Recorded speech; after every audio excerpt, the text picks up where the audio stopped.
What's up, everybody? Got a nice quick video today because I have to shoot this really quick and then send these shoes back.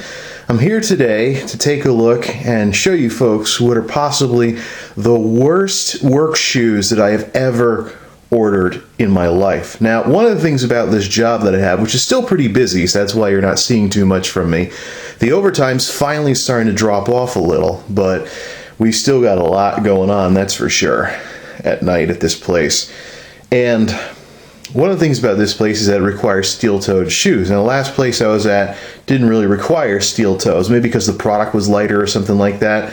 But I wouldn't recommend, there were people wearing sneakers, but I wouldn't recommend any good sneakers in that place because warehouses eat sneakers. Anything we were running around on concrete all day or all night will destroy sneakers in no time flat. So I'd recommend at least some kind of work shoe that's actually made to take a beating like that. So, having had good luck with Wolverine work shoes in the past, and I was particularly a fan of the DuraShock line, I decided to get some steel-toed DuraShocks from WorkBootsUSA.com. The very same people who, unfortunately I don't eat off this table, the very same people who got me these. This is the Wolverine DuraShock soft toe shoe that I was wearing at the cable job because running around on hard surfaces all day, I didn't want my sneakers to get destroyed by the hardness of the environment. Because I've had situations where sneakers only last like 2 months tops because I didn't want to bother with a work shoe. But these actually turned out to be pretty decent. The only problem is they're soft toe, and this new place doesn't allow anything that doesn't have any steel toes or anything. So, not a bad shoe, pretty decent, some rubber on the bottom. I read some reviews online where people with these kinds of work shoes actually had them last like 4 or 5 years. That's how well built they are compared to sneakers, at least in industrial environments. So I decided to order some steel toes, and they were a slightly different style, but I figured, you know what, I'll just get used to it.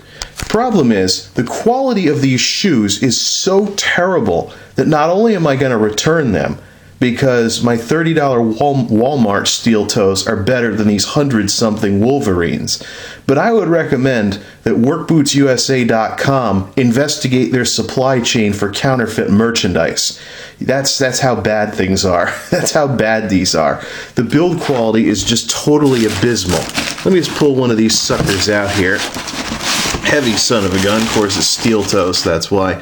Now, I don't know if you folks have seen any like documentaries. I'll post a link to one I recently watched. I don't know if you folks have seen some documentaries about counterfeit merchandise, but it's a pretty big problem. It's why we had that intellectual property part of SOPA. Now, I didn't really like SOPA because of the problems with privacy and what it did to the internet. But the intellectual property, international defense type stuff, that was actually a pretty decent idea, and it's because of all the counterfeit merchandise floating around out there. So let me show you this. So here is the shoe, right? First, look at how look at how terrible that looks. I mean, just look at it. It's supposed to be a different style shoe, but I don't think I'd ever seen shoes that were cut this far forward. Let me just get the other DuraShock together. You can see the huge difference. All right, ready? Now, let's go over the tops of these. Look at that. Look at that. It's easily the shoe is so far cut forward. It easily goes forward 1.5 times further than the regular DuraShock goes. You know, these things are practically slippers. You know, I tried wearing these for about 15 seconds and almost walked out of them every single step because of how far forward this. Plus, look at how terrible that is. I mean, give me a break. They might as well be steel-toed sandals. Another problem is the material underneath. See, this is like shoe rubber, the kind of stuff you expect to see on the bottom of a shoe. But look at this. Look at how shiny that is. This doesn't even feel like rubber at all. It feels like cheap plastic. I mean, look at this crap. Now, I realize that this stuff could have just been worn away, but this feels like shoe rubber.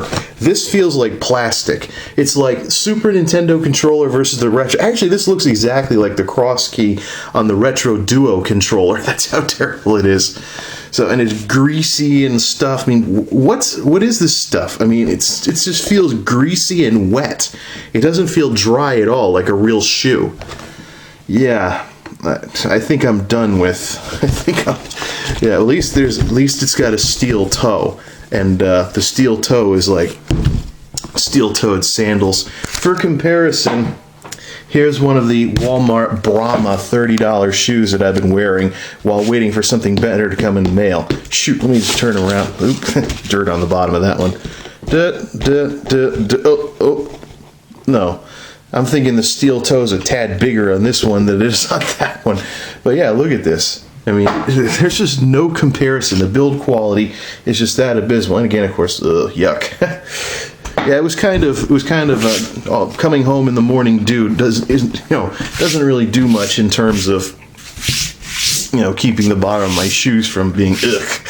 But anyways, yeah, what a disappointment. So in light of these issues, especially when this thing is way more expensive than the crappy Walmart shoes that have actually worked better and feel better now that they're broken in light of these issues, I'd recommend that WorkBootsUSA.com actually investigate their supply chain for counterfeit merchandise, because people are making rip-offs of all kinds of stuff these days, and customs can only check like 5% of containers coming in to make sure all the merchandise is legit and not something dangerous or something like that. There's something in the world of logistics called CTPAT, which is an anti-terrorism thing in light of the September 11th attacks, where people who work in trucking companies and warehouses and stuff are instructed on what to do if they find anthrax in a trailer or something like that. These kinds of standards have had to be made in response to attacks on supply chains and the potential for terrorism. But that's another discussion for another day. Look at this. Look at that. Is that glued on underneath? Is this whole piece just going to come loose all at once? Look at that. See it looks like there's glue right around, there. Like this entire blue piece may have just been glued off and it's just waiting to come off. I got to return these, so I'm not going to test these to see if they're really that terrible, because I know they are. I mean, just this alone was a total showstopper for me. What a waste. Plus, it's not like these soft toes were all that great either. One big problem I had with these soft toe DuraShocks, I think these were the Opanka Oxfords, is that there was a ton of leather dye residue left underneath the tongue of the shoe. So these things left black streaks all over all my socks for the first 3 weeks after getting them. And I've just bought a bunch of brand new socks when I got these. So, ramifications from this disappointment. I think I'm done with Wolverine shoes because they have discontinued the steel toe version of the Opanka Oxfords, which were these. I went looking on the site and on Wolverine's site. It looks like the steel-toed versions of these have been discontinued. So, unfortunately, this crap is all that's left if you need something steel toe, I guess. So, these are going to go back. I think I'm done with Wolverine. Caterpillar actually makes a steel-toed work shoe similar to this that I'll probably be picking up for my real brand shoes to make the Walmart pair in my backup. But I think I'm done with Wolverine work shoes because of this atrocity. This pathetic excuse for a shoe, blah, blah, blah, etc. And I think I'm done with buying shoes from third-party resale. Look at how big that gap is. Again, for comparison's sake. For comparison's sake. There we go. Now they're lined up. Oh, yeah, that's a perfect shot of the difference between these two. Not only do I think I'm done with Wolverine shoes, but I think I'm also done with buying shoes from third-party resellers, because the service from this Work Boots USA site has been kind of middle of the road, nothing too exciting. I've gotten better service from first-party e-tailers of shoes like New Balance's online site and stuff like that. Problem is that New Balance doesn't sell. They have a line of work shoes, but I don't really like the Dunham work shoes all that much. I can't really find them in my size or anything like that. So, yay, these are going to be going back. And I like there's a Caterpillar steel-toed Oxford shoe out there that I'm going to try out. So I think once the refund processes for these, probably minus some restocking fee, what a rip. Once the refund processes for these, I'll probably order a set of Caterpillar shoes and maybe see what those look like. But I think I'm done with Wolverine shoes, and I think I'm done with buying shoes through third-party distributors, because it's annoying buying shoes through third parties if you buy shoes online. You know, I've had much better luck buying stuff from first-party sites like shopnewbalance.com and whatnot. Anyways, wow, 10-minute video on work shoes. How's that multimedia? This is a vlog, so anyways, till next time, this is Multimedia J signing off. Thanks for stopping by.